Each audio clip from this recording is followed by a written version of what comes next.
Bom dia! Esfriou aí? Tô com meu shima hoje para dar uma aquecida. Ótimo pra gente estudar e dar sequência ao nosso estudo aqui do Comece por Mateus, né?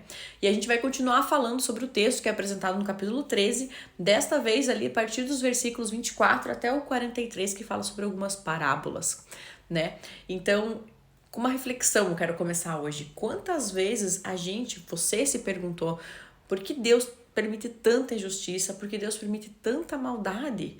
Por que aparentemente Deus fica em silêncio diante de tanta coisa ruim que acontece, né? Essas parábolas aqui, elas não são uma resposta direta a essas perguntas. E é provável que nem se possa obter uma resposta direta, não pelo menos nessa vida, né? Mas o que essas parábolas mostram? Elas mostram, por diferentes histórias, que a soberania de Deus sobre o mundo não é direto, como às vezes a gente imagina, né? A gente imagina e quer que seja, né? Então, imagina se Deus intervisse de forma direta e imediata, né? Nesses momentos que a gente julga que são maus, que as pessoas estão cometendo maldade. Imagina se Deus intervisse. Mas agora, olha só, e se os nossos pensamentos e as nossas atitudes, eles pudessem ser julgados desta mesma maneira, direta e imediata pela justiça de Deus? Te assusta ou te conforta? Será que a gente estaria realmente preparadas a pagar por esse preço? Você estaria preparado? Né? Então, todas essas parábolas, elas são a respeito de espera. E esperar é o que todos nós achamos difícil, né? O fazendeiro, ele espera a hora da colheita, enquanto vê o joio crescendo com o quê? Com o trigo. Então, a mulher aqui na outra parábola, ela espera que o fermento se espalhe pela massa e as aves esperam a árvore crescer, né? Cada uma das parábolas ali. E tudo isso nos confronta com uma verdade que é essencial. Nesse mundo, o bem e o mal, eles coexistem. Não tem como não, né? E o Senhor, com a sua paciência, ele não arranca o joio imediatamente. E por que ele não arranca o joio imediatamente? Porque há um tempo determinado para o juízo. Então, há um tempo. É claro que os seguidores de Jesus, eles não querem esperar. Porque se Jesus estava ali, se Jesus disse que instaurou o reino, né? Então, o reino estava presente no local em que Jesus se encontrava, teve início. Então, eu quero ele agora, eu quero ele imediato, né? E no texto diz que os servos querem ir direto ao campo e exterminar o joio. Porém, o fazendeiro os impede, porque é muito provável que os servos também exterminem o quê? Algum trigo que está ali, não somente o joio. Então, o tema central de todas essas parábolas é o quê? A paciência. Paciência. Não somente a paciência dos servos que tem que esperar e observar, mas a paciência também do próprio Deus. Por quê? Porque ele está dando tempo para que nós nos arrependamos. Ele está dando tempo para o arrependimento. Ele está dando tempo para que o evangelho alcance os corações, que seja espalhado por todo mundo. Não era isso que ele queria? Né? Então, por que arrancar o joio antes da hora pode prejudicar o trigo? Ou seja, ainda não é tempo de colheita, não é tempo de colheita. E a nossa missão qual é? A nossa missão não é arrancar o joio, mas é crescer como trigo, firme na palavra, produzindo frutos, mas reais frutos, de real arrependimento, frutos de fé, bons frutos.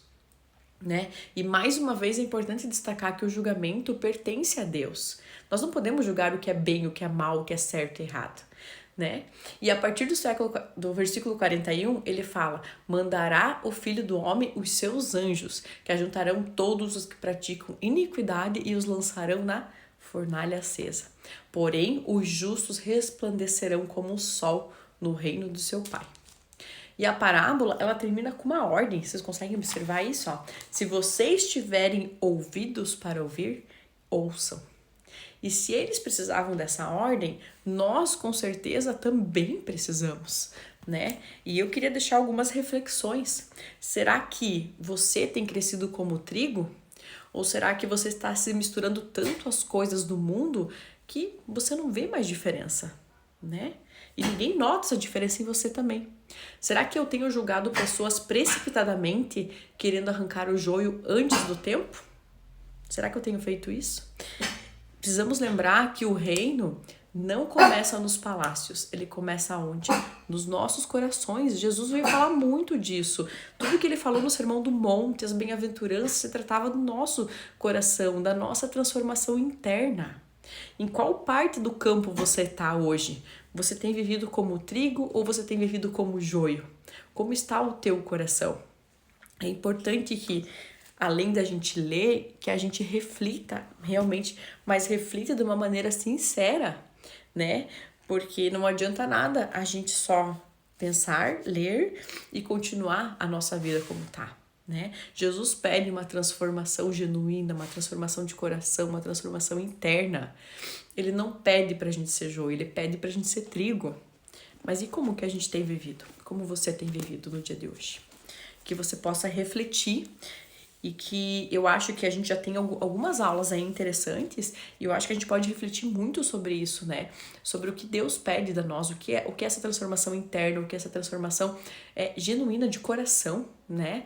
Se a gente voltar lá no capítulo 5, lá quando ele começa o Sermão do Monte falando das bem-aventuranças, são as características que Deus quer que tenhamos. Como tá isso pra você? Você tem sido humilde? Você tem sido manso? Né? Tem chorado pelos teus pecados? Tem se arrependido? Tem se arrependido pelos teus pecados? Né?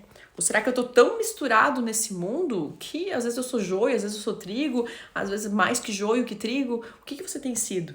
Né? Então é bom parar um pouco e refletir, porque é a partir desta reflexão que a gente abre, né, o nosso coração para que o Espírito Santo comece a nos ajudar a desenvolver, a crescer, a mudar interiormente. Afinal, é preciso nascer de novo para poder entrar no reino de Deus, né? Amém? Um dia abençoado e até amanhã.